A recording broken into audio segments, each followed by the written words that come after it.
Hello everyone, my name is Justin and welcome back to the Boston Bruins GM Modes series. You're probably wondering why there hasn't been an episode in a while. Um, to be honest, it's because things aren't going my way on this series, and um, I received a comment. This is what I want to talk about. I received a comment on the last episode, pretty much by Blue Orchard 34, pretty much saying everything I've done wrong to this point, and that I'm not mad that he commented. I'm actually glad he commented that, and um, I take criticism. I want criticism, is what I'm trying to say. Um, and I realize that I've been a bad GM in this series. I've made some dumb things. I've done some stupid things. I understand why some people are unsubscribing, probably because this series I'm not doing a good job. And I've apologized for that. I've even considered ending this series and just starting a new GMO, but I figure I'm in here for the long haul at this point. I'm hoping some of you guys stick with me for the long haul as I try to make better decisions in the future. So pretty much I'm going to go over the things he listed real quick before we actually start doing stuff. It's going to be like a press conference almost where I'm just going to respond to it. I do want to say that some of these bad decisions I've made would have been prevented if I had gotten feedback from you guys. I'm not blaming you for them, but there were times where I asked for your opinion, didn't get anything, and had to make the decision on my own. I want you guys to have a say. I want you to help me make good decisions in the future. So I'm just going to read over these real quick.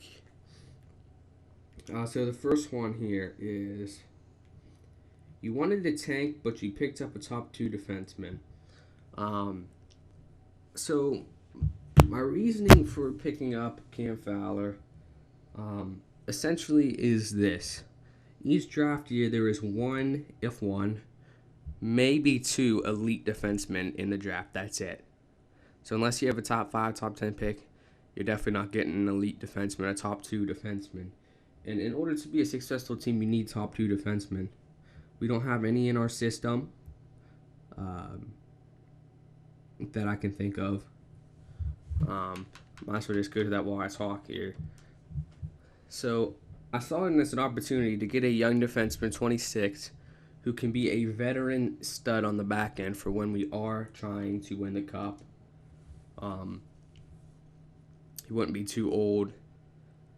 And essentially, it's hard to get top 2 defensemen, and I saw the opportunity to get one to solidify our defensive core for the future. Our defensive core is ahead of our forward core for the future, obviously. We have a good defensive core. I knew that we would be good defensively. It's not like I thought that we would suck, but I just didn't think we would score enough goals to win 30 games. We ended up winning over 40.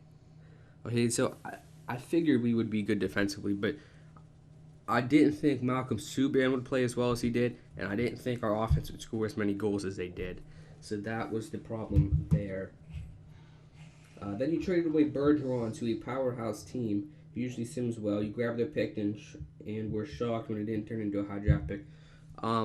First off, I traded Bergeron to Tampa on purpose because they're a playoff team who needed a second line center. There was no problem there, and I don't really remember being shocked that it wasn't a high pick. I figured they would go on a Stanley Cup run. Maybe I was just shocked as far they went. Maybe you interpreted it wrong, but I don't believe that I was shocked that they did well. I think I was just hoping they wouldn't do as well as they did. The next one. The team turns out to be good enough for a playoff spot all along, and instead of abandoning the tank plan and picking up the veterans, you just hope to lose. So this is kind of referring to at the trade deadline instead of picking up veterans. Well, at the trade deadline, I was still hoping we would lose games afterwards and not make the playoffs. We ended up making the playoffs. Now, I will admit, I should have tried to win when we were in the playoffs. I said I don't care if we lose. That's not the right mindset I should have had, and I am admitting that. And that's why I'm going to get into our plans for next year. We're going to try to win next year. But I'll talk about that in a little bit. So you're right when I should have tried to win since I was good enough. Meanwhile, even if you had a high pick, you don't even bother to scout the top guys. Be honest, how many of those top 5 prospects did you have uncovered? Okay, I do admit that I have not been a good scout. I have not been looking at that stuff. I'm not. I don't exactly like the scouting process in this game. I don't fully even understand it. I mean, to a T, I do. But you have to scout someone so many times to get their exact thing, and it's like you can either focus on a few players or you can try to get a broader thing, but not as detailed. I was kind of going for that broader thing. I should have paid attention to that stuff. I am going to in the future. You have my word on that. We're going to start uh, scouting better. That is my fault drafting that guy. You lose another save file for the past three times this series, approximately. So you have to run another blah blah blah. You do better. The team does better. I don't believe that's a third time. I believe that's only the second time this series, if I'm not mistaken, and I did apologize for that. Next, you make a bizarre trade. Why would Winnipeg accept that? To get a first pick, the first overall pick. You draft a 60 overall player because you had no idea what you were doing. I don't think I didn't know what I was doing. I think I didn't do a good job scouting, which I already admitted to.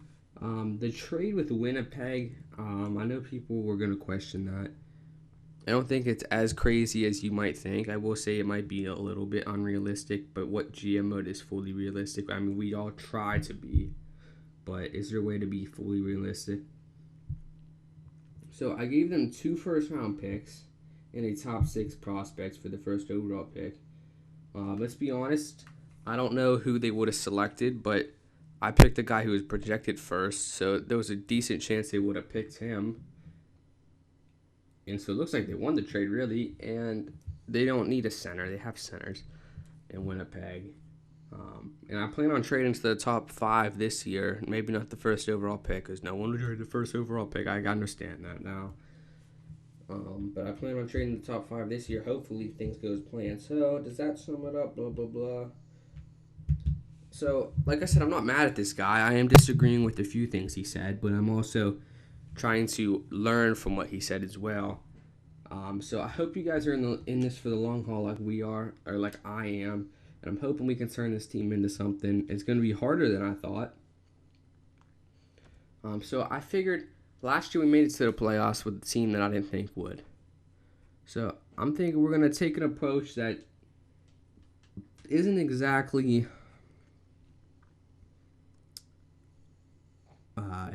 common. We're going to try to rebuild and win at the same time. So essentially that means I am going to try to sign Patrick Marleau right now for a 1-year deal. Now, I've considered signing Jeff Skinner. He's 27. But he wants a 3-year deal. We're going to have to give him over $8 million. I don't want to do that. So I'm going to... I just want to see what all I have to fill. We're going to try to win now. And we're going to try to sign guys on 1-year deals. Or decent, at least good deals. So if we aren't in a position to win at the trade deadline, we can trade them for picks. Essentially. So let's just look for our team for next year. Down the middle, it's going to be 1, 2, 3, 4. Or 1, 2, 3, 4. Either way, we have them. In the system, no one really. For left wingers, I want to get Marleau. So it's going to be Marleau, DeBrusk, Bork, X. Okay, because I want Raffle. Okay, we have Vitrera too, so we're good on left wingers. Potentially, maybe a third liner. And then right wingers, 1, Raffle, then Callahan and Howden. We also have Ferraro. We also have Nylander who might play. So I don't know if we need a third liner, but I think just getting Patrick Marleau for our top line would give us a decent offense to compete. Defensively, we are good we're as good as we can get. We actually might have too many defensemen, really, looking at it. So that's it. This is going to be a long video since I haven't been uploading. Just, once again, I'm asking for feedback so I don't make so many bad decisions. There's times where I talk myself into things, and there's times where it's like I just make wrong decisions. The Cam Fowler one, I'm sticking by that one. I just couldn't pass up on a 92 overall 26-year-old defenseman. I just don't think I could have passed up on that. Now, let's see here. So we could get Skinner to make that line filthy, but we already have Pastrnak as a sniper. We don't need another elite first-line sniper. So we're going to get Patrick Marleau. A one-year deal. We have the cap space. So we're going to give him a nice contract. I don't want to... The problem is I don't want to be under the salary cap minimum, which is about $18 million. So it'd take about 5.8. We want to give ourselves some cushion room here. We'll give him a 6.750 contract, a little bit to add to the retirement fund. I'm just seeing if there's anyone else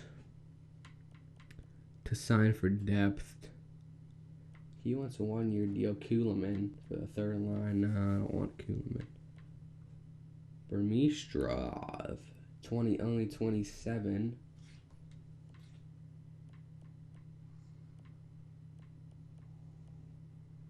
I know I said I didn't want to get a third liner, but maybe we should. You know, we'll get Burmistrov. Why not? We're not a team that can't afford it. I didn't check our goalies, actually. I believe we need a backup.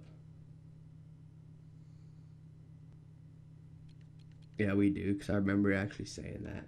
We'll get Robin Lehner as our backup.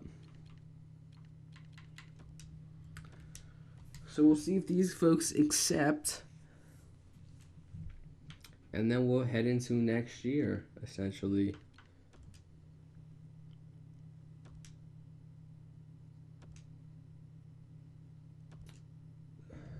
We're going to make sure we scout good. Try to get a first-line center prospect, even though he's going to be a few years behind all the other prospects. We got to try to do something here. I'm also going to look at the beginning of the year to see if there's any big prospects on the trade block. Oh, roster's full. Please don't sign with anyone, please. Okay, we'll have to... He might have already signed with someone, but we'll have to get rid of some of our butt players. Our roster is full. I didn't think it would be. Like, some of these guys, why are they even on the freaking team? This dude.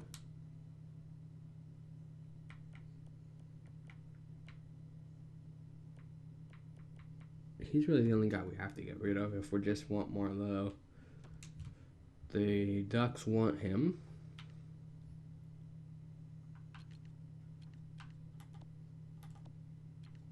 I don't want to sort by that. I want to sort by this. What in the freaking world? Okay, this is what we want. They don't have their first, second, or third. They must have got a big restricted free agent potentially, or made some kind of trade. Please tell me Marleau is not taken.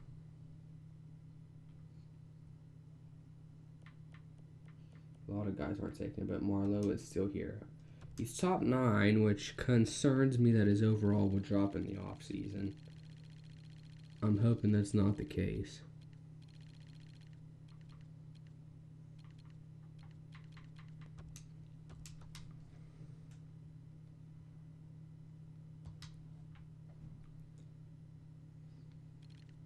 You know something I really miss from Legacy mode?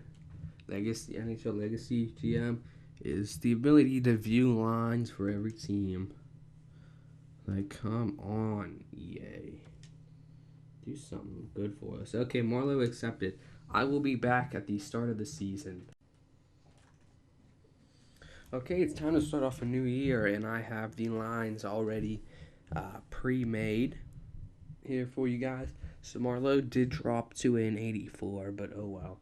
Marleau, Spooner, Pastrnak, DeBrusque, Kokolarkachev. I decided to put Burmistrov here instead of Raffle to get that play sniper. Then Raffle, Nash, Callahan, and these three guys. Defensively, unfortunately, Oguara is going to have to be scratched. This is essentially the sixth. This was the core I laid out earlier in this series. I said another top two defenseman would turn out to be Fowler and Hamilton, then Carlo and Zaburl, and then Morrow and Miller. And that's what we have. This is our core for the future. The oldest one here is Fowler, who's 27. There's your special teams, power play, and whatnot. The AHL squad. Once again, we have a flooded AHL team. People who are scratched you probably shouldn't be. But oh wow, we got the young infusion coming in here. Comtois, Nylander, first line. Nylander and Smethison, this is pretty much their last year to either make the jump or not. Essentially, this offseason, they're either going to grow or they're not. I mean, we need to see something from these guys. I had high hopes Nylander would grow, and he just hasn't. And he's had good years, too, which is very interesting. So I decided to put Mueller, who I know isn't young, but I put him between them to get a sniper on that line. Second line, Smethison, Gzarmek, and Jung. Jung, medium top six. So I know I said earlier that we need to work on our offensive core. I think the only thing we need is that first line center. We got Comtois, who's hopefully going to be a first liner, but who knows. We have a second line center in Velarde, hopefully. We were given third line time here. We have some wingers, low top six, medium top six, who can turn into something. And yeah, and defensively, this is about the only prospect we really have. Niemelainen.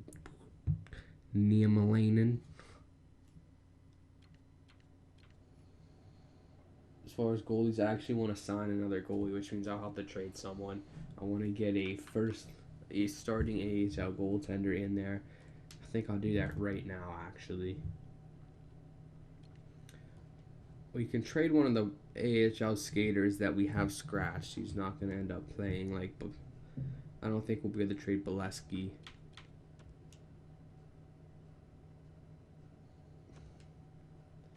But we can trade a guy like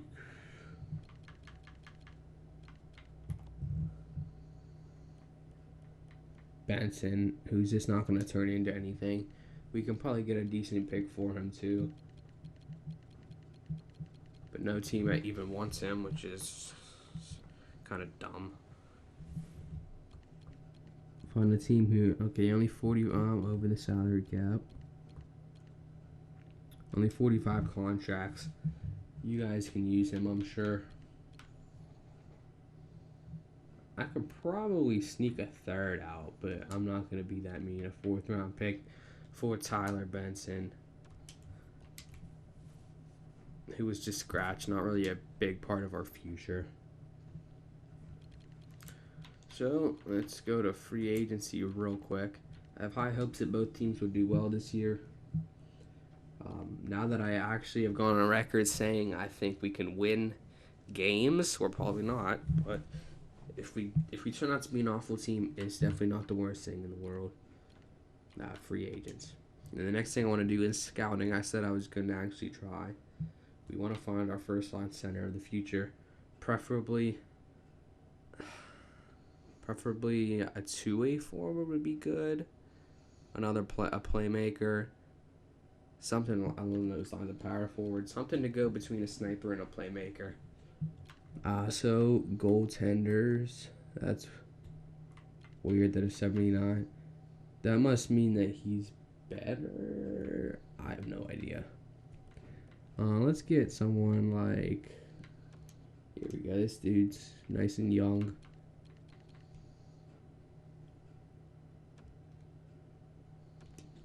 We also have to think about a goalie of the future. It's something I haven't been really talking about.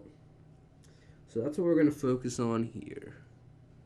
We're going to focus... First, our main priority is our first line forward. So, scouted players. Is there not a way to see, like, their I remember going on this before. Is there not a way to see where they're projected to go?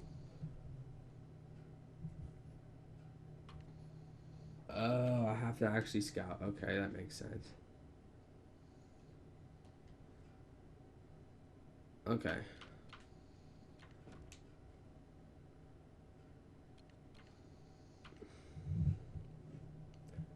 Is this like the best guys right here? There's no way to tell. Okay.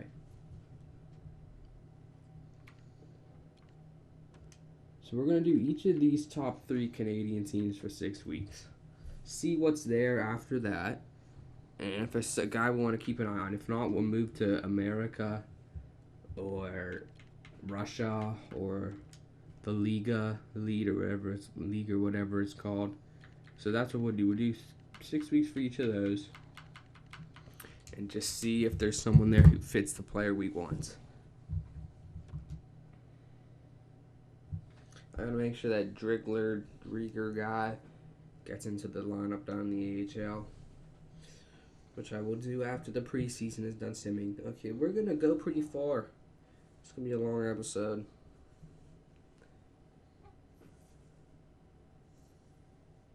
I don't know if we'll go quite up to the trade deadline, but we'll see.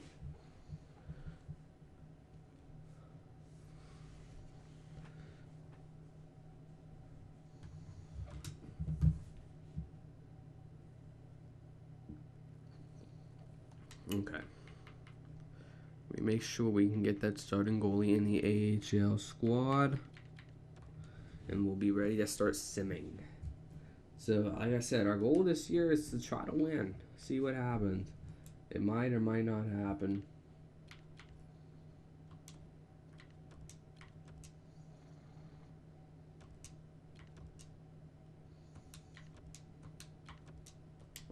Make sure he's the starter down there.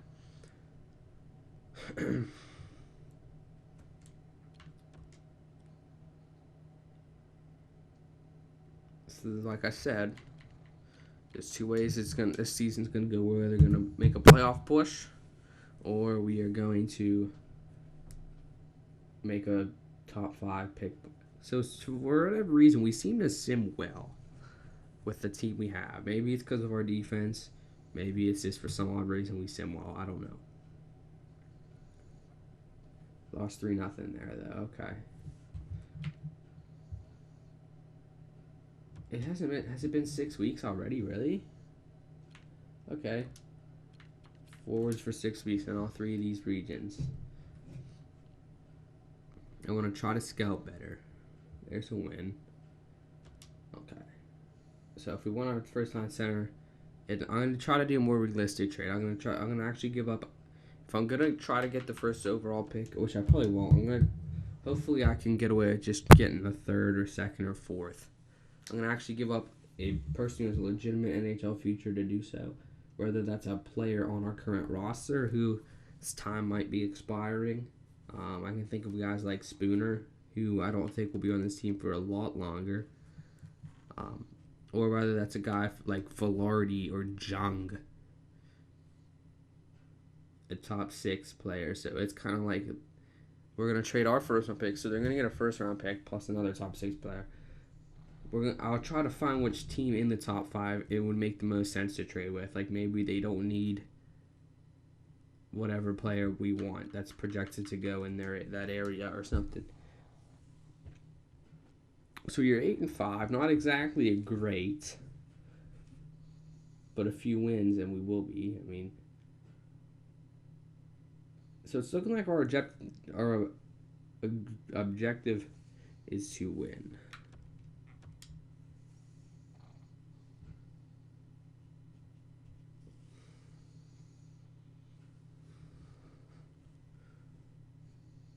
Okay.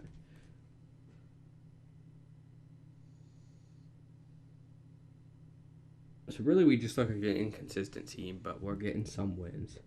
Our offense hasn't exactly been going lately. Our AHL squad's not doing nothing, which is interesting. So we've played 19 games. I like to check out the player stats in the edit lines thing, because then if there's a line change I think I can make, then I just can do it right here. So I know we played 19 games, so 13 points for Marlowe, not bad. 18 for Spooner, which is good, and 16 for Pastrnak. So that first line is doing okay, good enough, right? Now here's our problem. Burmistrov with only 6. Kokolekachev's doing good. DeBrusk 15. That's really well. Now my thing is, first off, is this guy's name even Kokolechev? Is really, I think, what it is. So we're gonna move him down. Let's see who we should change him with though. Callahan 10 points. I'd hate putting a grinder in the top 6. You know what? Let's try it. Let's just, for cripe's sake. He has 10 and 19. Let's try to remember that. That'll give us a playmaker, 2-way, and a sniper, even though it's a third line. These guys down here are even getting some points. Defensively, I look at really plus minus. Okay, so Hamilton's a minus player. So Burrow's down to an 82. Should we maybe be playing him down here is what I'm wondering.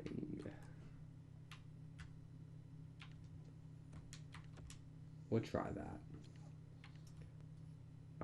Lastly, goalies. Subban. 7 and 7. Not exactly good.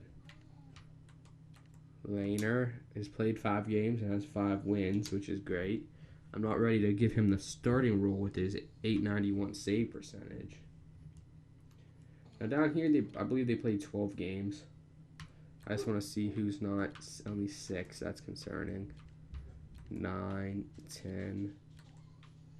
Only 4. Smethson just doesn't seem to be an offensive-minded player. Velarde. I don't know what to do down there. We'll just see how they do. It's too early in the season for me to check the power play and stuff and see if that's gonna cause us any trouble. We'll wait a little while to do that. But we are 12 and 7. We made 1 line change. We'll see if that can affect us in any way, positive or negative.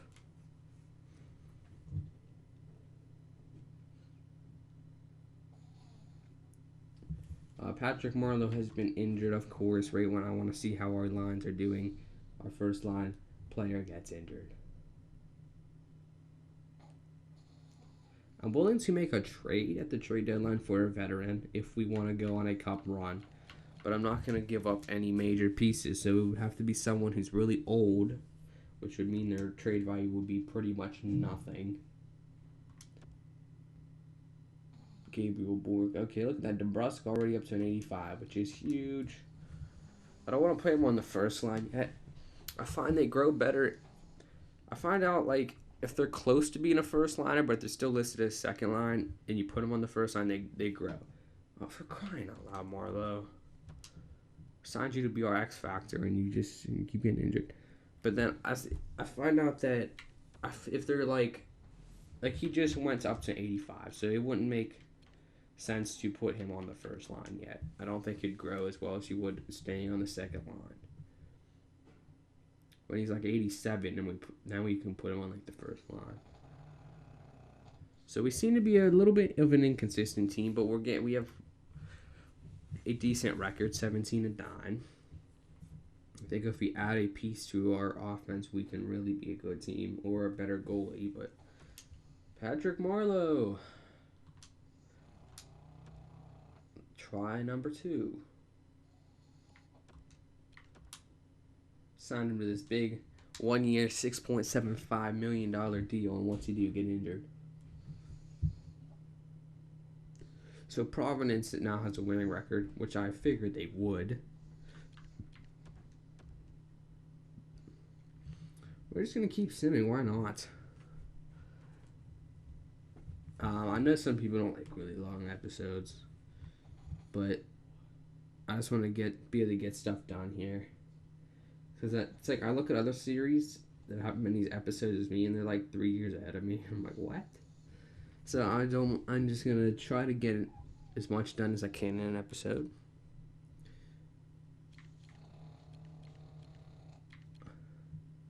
think I want to go to the trade deadline, so this is going to be a little bit of a long episode. And I apologize for that.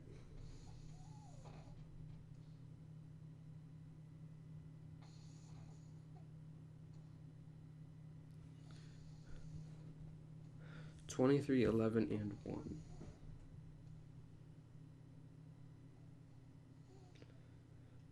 We're winning some games. Like I said, not exactly a team you would expect to win as many games as we had. But we have that good defense, which maybe I kind of underestimated a good defense on the effects it would have on your record.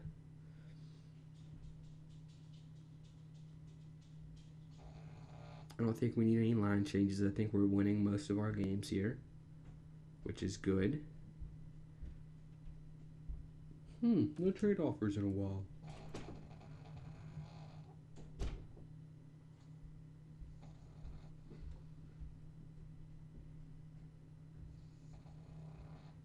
Okay, offense stalling out there a little bit. Okay, no, actually, let's quit simming. I want to see if there's any centers in the 3 areas that we scouted that fit the profile. If not, we'll go somewhere else. Hopefully we can get some goalies scouted as well this season. But our main priority is our first round pick, which I'm hoping will be a top 5 pick.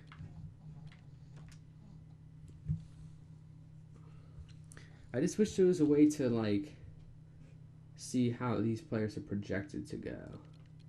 All you can see is their potential, which isn't very good. So as far as I'm concerned, this isn't good. An exact top 9. I think that means they are a top 9. Or am I just completely wrong about that? And they could be. So there's no way to. I don't know how you could.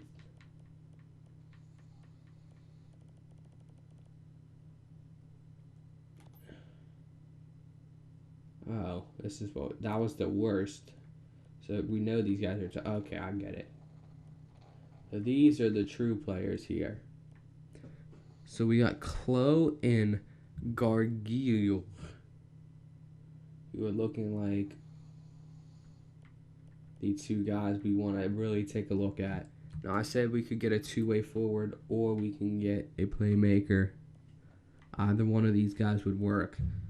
So if we go get the 2nd overall pick, we're guaranteed one of these guys. But there's this guy too, and this is not all the players we scouted, keep in mind. So these guys might just not even. These guys might not even go in the top 5. I have no idea. Now, how can I tell what league they're in, though? Daniel Clo and Gargiulo. There's no way to really tell what league they're in, really? All you know is they're Canadian. Oh, it says they're projected right next to them. Why doesn't it say? So first round in top 10. So Clo, we really want to take a look at it. He's a top 10 guy right now.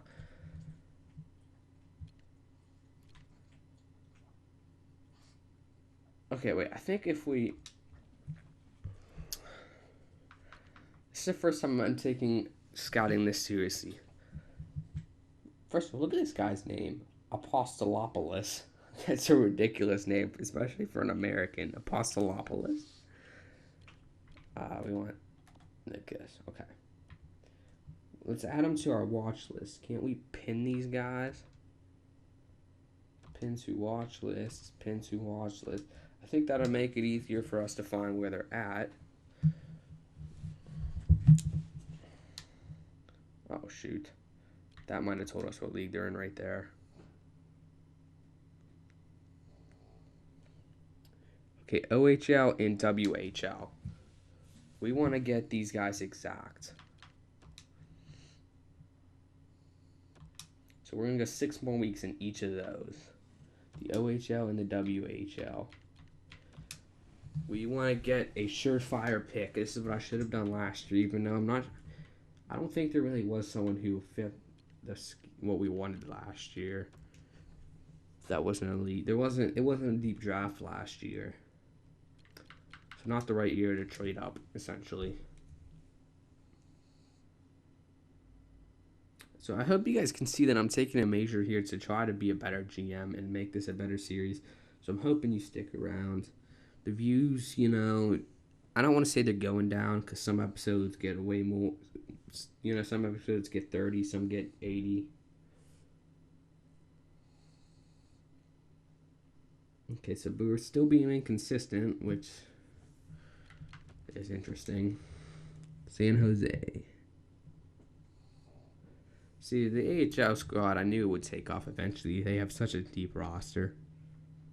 Scott Wilson down in Providence will replace Blair. That'll probably put Bolesky in. But I think Wilson's on the third or fourth line, so that's not that big of a deal. Where is the trade deadline? Holy crap, it's at the end of this month. Or the beginning of March, rather, but same thing.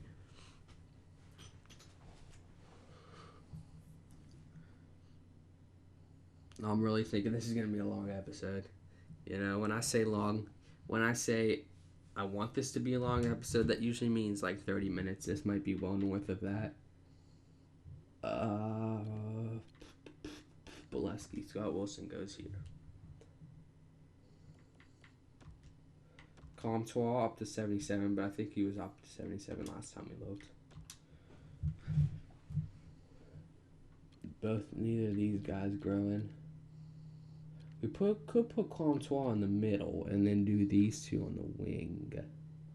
But now I want Comtois in his normal position.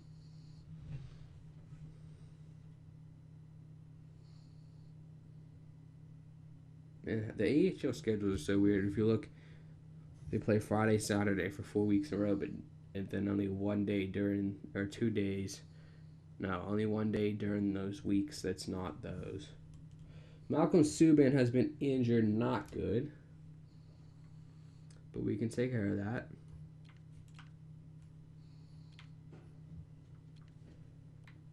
Zane McIntyre. I want an AHL squad to still do good. Which I've actually had people tell me, like, yes, Justin, we understand we want your AHL squad to still do good. Your prospects grow, but if you want to win the Stanley Cup or go in the playoffs, you want your NHL squad to do good, so why would you give them such a bad backup goalie? I understand that, but okay, we want to make sure we get this. Put this guy in, sure. One thing I actually do need to start doing is when someone gets injured, actually look at their should be back by date. I never do that. So sometimes, see what I mean? It's annoying. So sometimes it's like I should change the lines, or that's like the difference between when I should change the line and I should replace player. And I end up replacing players all the time, and they're just like an 80 overall guy in the first line forever.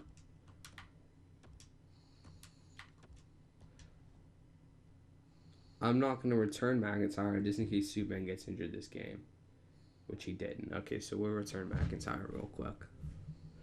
Oh boy, we're being inconsistent here. Our offense isn't kicking it right now. There we go. Let's return McIntyre real quick.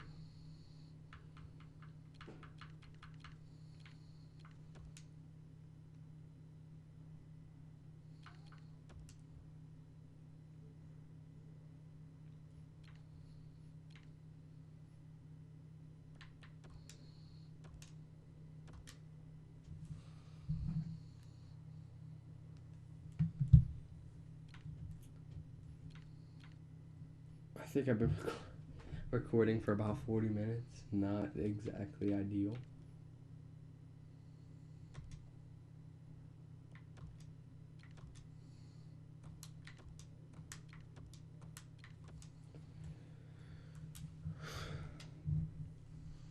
But I did stop for a while during the off-season simming the lines and stuff. But still, I think this is a long episode.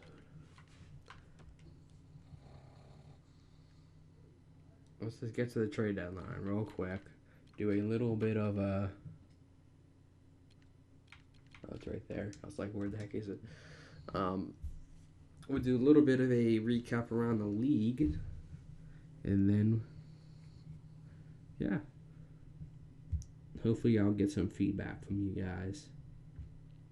Like I said, we're not going to give up any major pieces for a veteran because we are rebuilding and trying to win at the same time.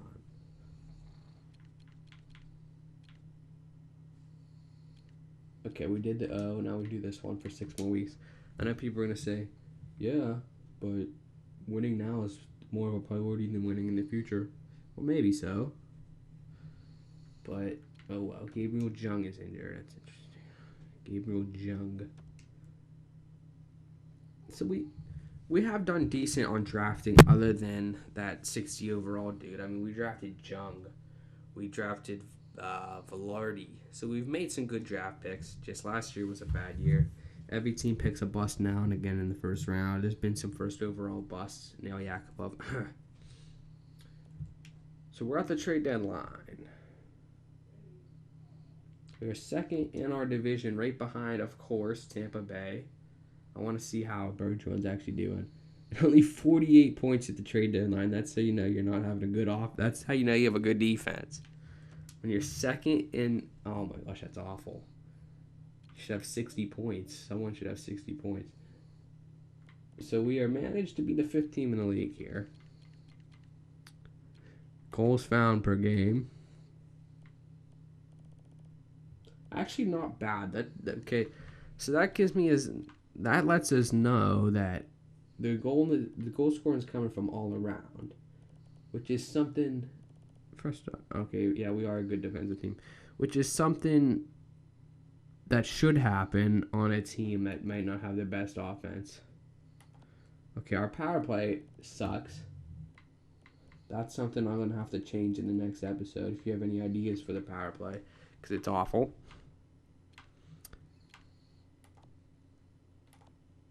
And our penalty kill is good. That's what's keeping us alive, really. Our home record, not so good, but we're amazing on the road. That makes so much sense. Yeah, so like I said, this kind of gives us the idea that it's coming from everyone. Our center core, maybe we should put this dude on the third line instead of Nash. Spooner and Koklichev. DeBrusk is more than Marlowe, but I don't want to put him on the first line, even though he's up to an 85. Still listed as a third liner. Actually, Marlowe's not doing too bad because considering he's played 7 less games, but still. Raffle, Burmistrov, Petrero, Bork. Then over here, Pasternak, Callahan. See, we don't have a good second-line center or a good second-line right winger. Callahan not getting the job done. Burmistrov wasn't getting the job done. So if we can find a second liner, an old second liner whose trade value is practically nothing, we will be in good shape.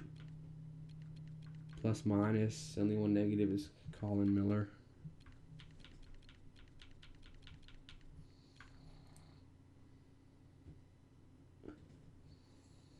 Goalies, both guys playing well. McIntyre played well too.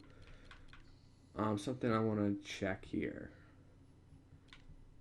We're going to go sort by PPGs. And the top 5 guys should be on the first power play unit. So it should be DeBrusk, Spooner, Pasternak, which it is. Hamilton. So we're going to switch Hamilton with, oh, he's not the same as Fowler. So maybe we put Koklichev on the point. Shooting's not that good, though. Okay, who doesn't have any... Is there anyone who doesn't have a power play goal that's on the power play? No, it doesn't appear so. Okay, so I'll just switch that up, see if we can get something going there. We'll do the AHL squad, and then I want to see how much Tyler Johnson has. So, points-wise, Comtois, Smethison, Wilson. Mueller, Nylander, not really doing amazing, but... Oh, it's not sorted by points. I was like, wait, 43 points. Okay, so Nylander leads them, and then these guys.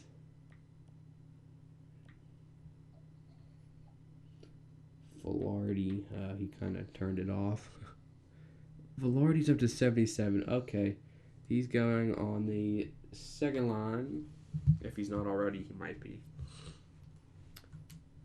Let's go entire league.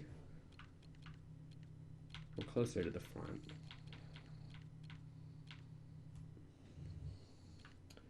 Patrick Kane leading the league in points. Makes sense. I don't know if any Hawks fans watch this. I am a Hawks fan. You can say what you want about me, whether you think I'm a bandwagoner or not, but I'm not. And something I noticed from Patrick Kane is, obviously his point totals aren't what they were last year, but it's not from lack of opportunity. It's not from lack of effort. I mean, he's getting chances, but it just seems like he's not scoring where he would last year. 46 goals last year, I believe. This year he's got like 17, 18. It's like last game I watched, there was 2 or 3 times where I'm like, last year that would have been a goal, really. I mean, he just seemed to have a hot stick last year. That's not the case this year. But anyway, I want to see Joshua Hosang. Okay. I want to see if, what's his freaking, we're finally going to find him. Let's go to Tampa Bay.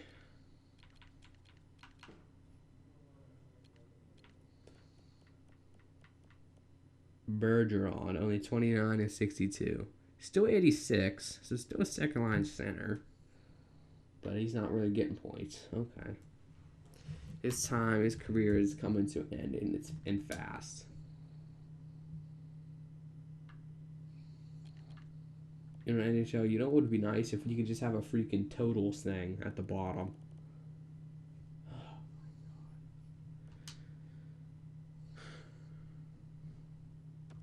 They won the cup last year, didn't they? I think they might have, but he did a big part in that.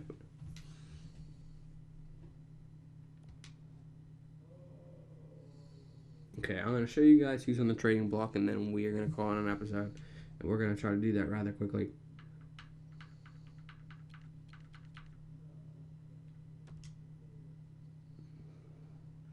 Looking for a second line right winger, or at least just any winger.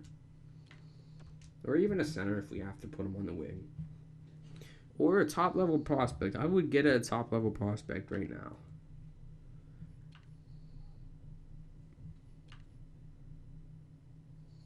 Joffrey Lupul, no. Marc-Andre Fleury could be a short, so no, he's 35, but he's still 88. That's interesting. Usually at that age, goalies have started to decrease. Too much of a trade value. Veleno could be our first line center in the future, but trade value is not that good for an elite, and he's only 71 at 20. That doesn't have a good recipe for success. Maroon.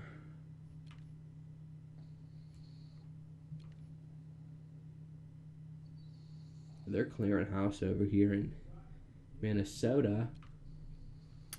I don't want Parise or Stahl. They're a little bit not high enough overall for me to be like, okay, let's put them on our second line. So there might be no one that fits what we want.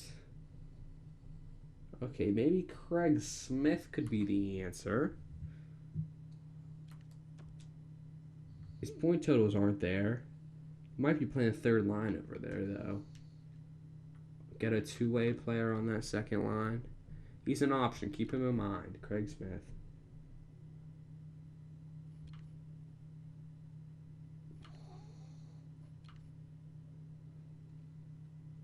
Tristan Jarry. Look how low Tristan Jarry's freaking thing is for a low starting potential. Joe Pavelski could be the guy we are looking for. We can unite him with Marleau. They won't be in the same line, but we could make them on the same line. 53 and 63. He's having a killer year. He might be the guy, but the problem with him, he's 35, but he does have a high trade value. I don't know how we could make that go through, but I don't know what we'd have to do that. Vasilevsky, keep him in mind too here. I don't see how I can get that much trade value, though. He would be nice to get our starting goalie for the future right there. So like I said, guys, I could really use... There's a guy we traded them. He's up to 63. So, if you guys can comment, no trades or trade for who? Trade for Vasilevsky. I don't think I could get that to go through, but I'd like your opinions on it. Trade for... So pretty much, I think if we want to win the cup, I think we should try to get either Marlowe or Craig Smith. Let me know in the comments section. This has been a long episode, so I will leave you go. I hope you enjoyed. Please subscribe so you don't miss an episode.